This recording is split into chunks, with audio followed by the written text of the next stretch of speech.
Comme je l'ai dit tout à l'heure, ma visite c'était en fait pour faire les rapprochements entre les deux branches du mouvement. Quand je parle de branches, souvent on pense que les associations nationales sont en opposition peut-être avec les niveaux régional ou bien les niveaux mondial. Mais nous sommes tous de différentes branches du mouvement à différents niveaux.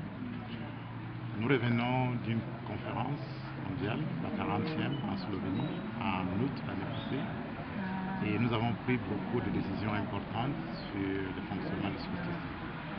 Donc ma visite s'inscrivait d'abord pour sensibiliser aussi les associations nationales, pour voir comment est-ce qu'on peut répondre maintenant aux priorités qui ont été définies au niveau mondial et comment est-ce qu'on peut les adapter pour répondre aux besoins au niveau local.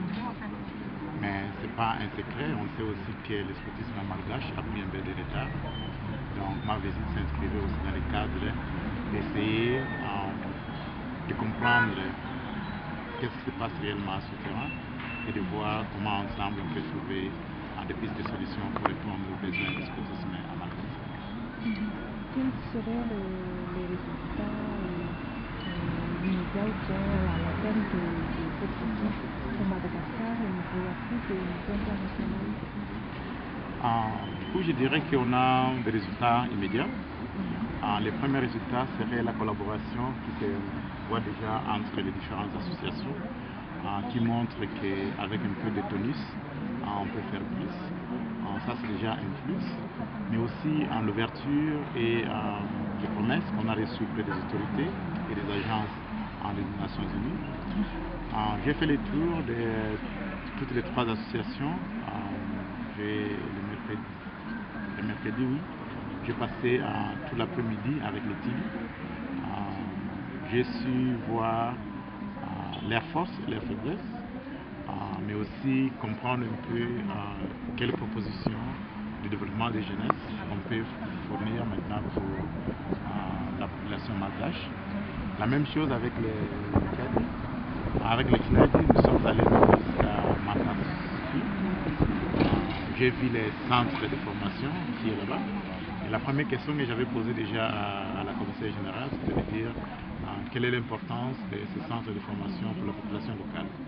Donc ça c'est déjà une piste que nous avons explorée. Et hier j'étais content qu'une des représentantes des agents des systèmes des Nations Unies a aussi mis l'accent sur l'éducation non formelle, mais aussi l'éducation des populations de milieux ruraux. Donc ça c'est déjà quelque chose. Hier après-midi, j'ai aussi passé le temps avec les Antilles.